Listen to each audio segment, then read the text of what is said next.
Welcome to NBA Today. I'm Malika Andrews, joined by NBA champions Kendrick Perkins and Richard Jefferson. So it's so good to have you, Kendrick, in studio with me. And Richard, too. Yeah. I'm sure I'm going to regret saying that I'm Yes, excited you to will. see you guys in about 10 minutes. But what better way to get this show started than to talk a little bit of the NBA's hottest team, the Memphis Grizzlies and Ja Morant. So Ja was visiting. There you see Klay Thompson and the Golden State Warriors. They were hosting, Golden State last night. So early in the first quarter, Grizzlies out in transition. Ja doing what Ja does. It's so tough when the guy can lead the break and finish, or he can just be as lethal running the break. That's next level. And then the back door. How do you guard this young guy? Wiggins got to figure that out, but he hits you from so many different spaces. It's so difficult. Well, clearly they had no real answer. No, they didn't. Because look, Ja, this is what I'm talking about. He can get out on the break. He can finish for other people, throwing those lobs. And look, those lobs, those things dunk themselves. Well, and at halftime, the Grizzlies led by 8, but in the third quarter, Warriors down just 1. Steph Curry, step back, it's good. And you know what I love about this Warrior team, and even Steph, they know there's people coming for their throne. Steph has been the best guard in this league for who knows how many years, but he is working. He knows that this Grizzlies team is dangerous, and he's trying to set the tone for his team also. Well, now that they have Klay Thompson back, they're also trying to reintegrate him. But midway through the fourth, the Grizzlies up by 1 now, so this game just kept flip-flopping. They kept flip-flopping, and that's what I'm talking about. Ja Morant is very unique. When he can get others involved, create for themselves in the half court or in transition. But you know what the Warriors got? They got Klay. Not himself yet, obviously, but Klay is still Klay. Well, he finished with 14 points, but under a minute left to go, we saw Ja, the closer, Morant on full display. Just absolute dagger after dagger. You saw the first one there and then another one here. You got to keep the pressure on the Warriors because they have that three-point onslaught they can hit you with at any point in time. But when he's dropping daggers, there's not much that anybody can do. Well, and then he's going to let the crowd hear it. So the Grizzlies, they get the win. Here's Ja Morant after the game. 10 of them things. Stop playing with us, man. Put some respect on our name. On the window, left-hand layup is good and one. You know, we're one of the best teams in the league.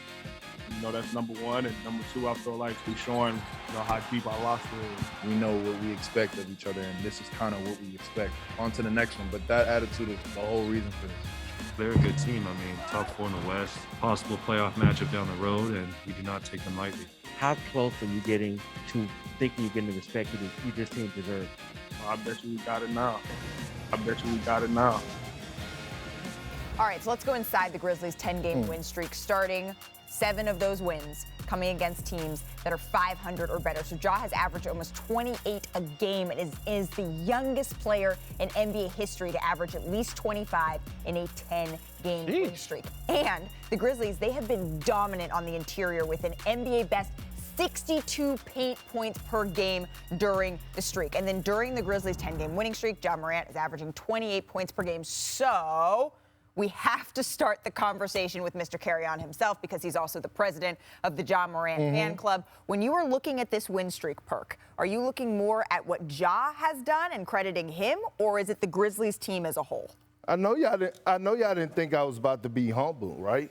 What? No, Why I are you wasn't. standing No, up? because I'm going to my camera. I need a close-up. I want it all in my face. All in my face. Whoa, Where is it hey. at? Camera 1? But you Camera don't 2 even know right what here. Here we go. Listen. He ain't even got the lighting. Can you please put them on more national televised games? I asked y'all there a month ago. And all of a sudden you see Magic Johnson and you see everybody talking about, oh, Ja, he's the most electrifying player out there in the league. Everybody wants to watch him. He's must-see TV. He's been that. He's been in the MVP conversation for the last month. And look, the team itself, it follows its leader. Ja Morant got swag. We saw what he said last week. I don't care if you 7-7. All of a sudden, we see Desmond Baines getting into it with LeBron James. Over the last month, he went toe-to-toe with LeBron James twice, smacked him up. He beat the Golden State Warriors twice, smacked them up. He was the best player on the floor against the Brooklyn Nets with James Harden and Kevin Durant. I don't know what else I got to say. Look, Malika, RJ, y'all can come on to the dark side. Come on to the dark side. Oh, come on to the dark side. Because I just remember J.J. Redick with all those literally just went to the dark side. There ain't no light that was following you. That's fine. They still can see me. Okay, so watch this really quick, Perk. You can stay right here, and can we get a close-up? Oh, look at that! I got a close-up, ladies and gentlemen. What is going on? Can you see the tape behind you? Yeah, first of all, I 100% agree with Perk. Now, now, the question is more of like, is this about him or his team? The beautiful thing about great teams and really great cultures what the Memphis Grizzlies are building, they were winning a lot without Ja. That doesn't mean they're better without Ja. And then as soon as that man came back, they went on another run.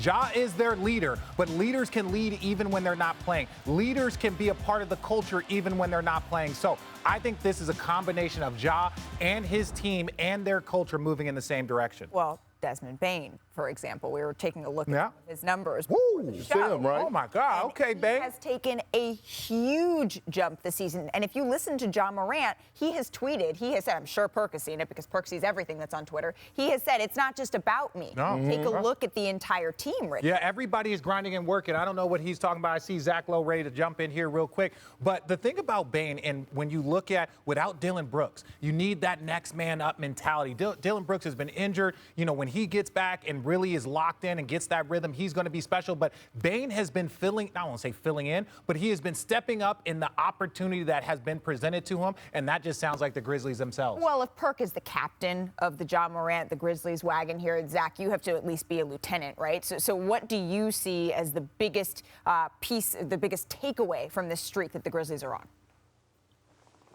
Just how adaptable they are. Steven Adams, our starting center, goes out. That's fine. We'll start Triple J at center. Slow-mo, you come back in the starting lineup. We're cool. One of those Ja Morant buckets at the end that you guys showed came off a pick and roll with Tyus Jones. Tyus Jones has been playing the best ball of his life in the last month. Thanks for watching ESPN on YouTube. For live streaming, sports, and premium content, subscribe to ESPN+.